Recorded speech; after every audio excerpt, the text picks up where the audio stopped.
গেটটার মধ্যে এরকম কিছু করছে যেমন আমরা কাউরে নিয়ে ঢুকতেও পারি না, আমাদের ফ্যামিলি নিয়ে ঢুকতে পারি না। আমার ছেলে বাইরে, আমার বউ বাইরে, আমি ঢুকে ফেলছি। এখন ওই গেটও ছাড়েন, আমরা কিভাবে এখানে আসবো বলেন? আবার আমাদের ওইখানে যাইতে হয়।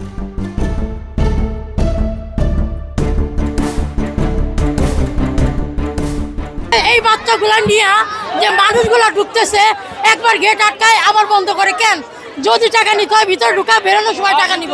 কিন্তু এই মানুষগুলারে কেন এরকম হয়রানি করতেছে? দেখেন আপনি কত বাচ্চারা, এই বাচ্চা মরলে কি ড্রাইভার উড়া নিব?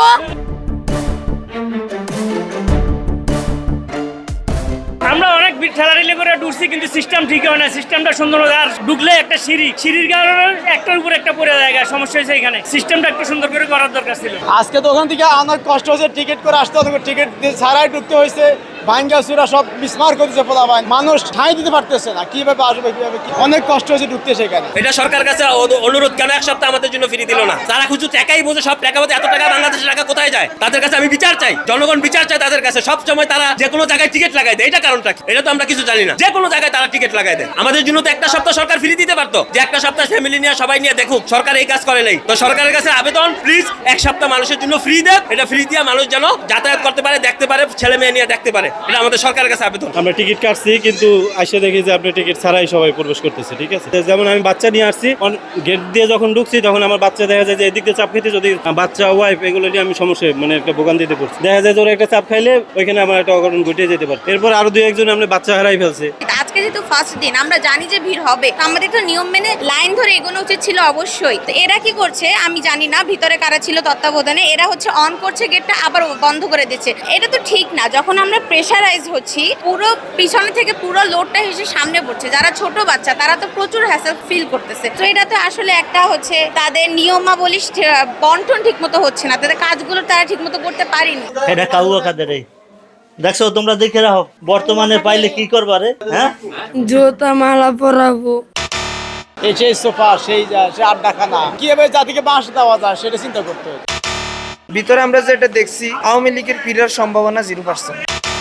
হাসিনার তো নেন, হাসিনার লাশ এদেশে ফিরবে কিনা কোনোদিন, ঢোকার বিষয়টা একটু মানে কষ্ট হয়েছে আর কি। যে দেখেন হাত চিল্লা গেছে। আসলে বিষয়টা হচ্ছে কি, আমাদের দেশে এখনো আমরা সভ্য হতে পারি নাই। আর দ্বিতীয়ত হলো রাষ্ট্রের ব্যর্থতা আছে, মাইনে নিতে হবে। ইন্টারিমেরও ব্যর্থতা আছে, বর্তমান সরকারেরও ব্যর্থতা আছে। যে 2 বছর হয়ে গেছে, জুলাই অভ্যুত্থান হয়েছে, 2 বছরে কিন্তু অনেক সময় পাইছে সরকার, কিন্তু এই জিনিসগুলো ডেভেলপ এখনো ঠিক মতো করতে পারেনি। যেভাবে মানুষ ঢুকবে, ঢাকা শহরে আপনার 6 কোটি মানুষ আছে, আপনার 6 কোটি মানুষের জন্য ছোট্ট একটা গেটের ভিতরে কাউন্টার, মানুষ ধাক্কা ধাক্কি করে ঢুকতেছে। মানুষ পরিবার নিয়ে আসে, মহিলা নিয়ে আসে, বাচ্চা নিয়ে আসতেছে, এদেরকে নিয়ে কষ্ট। আমি ইয়ং জেনারেশন, আমার হাতের অবস্থা, একটা মানুষ, বাচ্চা, মহিলা, এদেরকে নিয়ে যে ধাক্কা ধাক্কি করে ঢুকতেছে, ভাই এটা সম্পূর্ণ মানে ব্যবস্থাপনা একবার ঠিক নেই। ঠিক আছে, এটা দায় আমি মনে করি ইন্টারিমেরও আছে, বর্তমান সরকারের আছে। গেট আরো বড় করে গেট বানানো দরকার ছিল, বা কাউন্টার বাড়ানো দরকার ছিল। তারপরে আপনার সামনে কিন্তু জায়গা নাই, যেখানে গেট ওইখানে সামনে কিন্তু জায়গা নাই, রাস্তা, মানুষ যাবে কোথায়, দাঁড়াবে কোথায়? এটা হলো তাদের মানে পরিকল্পনায় ভুল ছিল। আর ভিতরে যে জিনিসগুলো দেখছি, এই যে আওয়ামী লীগের যারা, তাদেরকে আমি একটাই বার্তা দিতে চাই যে আসলে তোমরা রিয়েলিটি মাইনে নাও।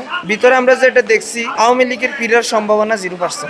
হাসিনার তো নেন, হাসিনার লাশ এদেশে ফিরবে কিনা কোনোদিন, এটা আমার মনে হয় না। কারণ ভিতরে যে নৃশংসতা দেখতেছি, তার যে নৃশংসতা, তার যে জালিয়াতি, সবকিছু তুলে ধরা হয়েছে। দেশের মানুষ তাকে গ্রহণ করবে না, মাইনা নেবে না। আমরা তো না, আমরা যতদিন বাঁচি আছি, ওই যে হাদি ভাই বলে গেছে, জান দেবো তো জুলাই দেবো না, লাউড অ্যান্ড ক্লিয়ার। হাসিনা বলছে ডিসেম্বরে আসবে, কোন সালে ডিসেম্বর সেটা কিন্তু সে বলে না। আমারও মনে হয় না, কারণ তার যে কীর্তি করে গেছে, তারপর সে কিভাবে আসে এখানে? আসে তো তার মনে হয় না। সে যদি মানুষ্যত্ববোধ থাকে সে আসতে পারে না, আসবে না।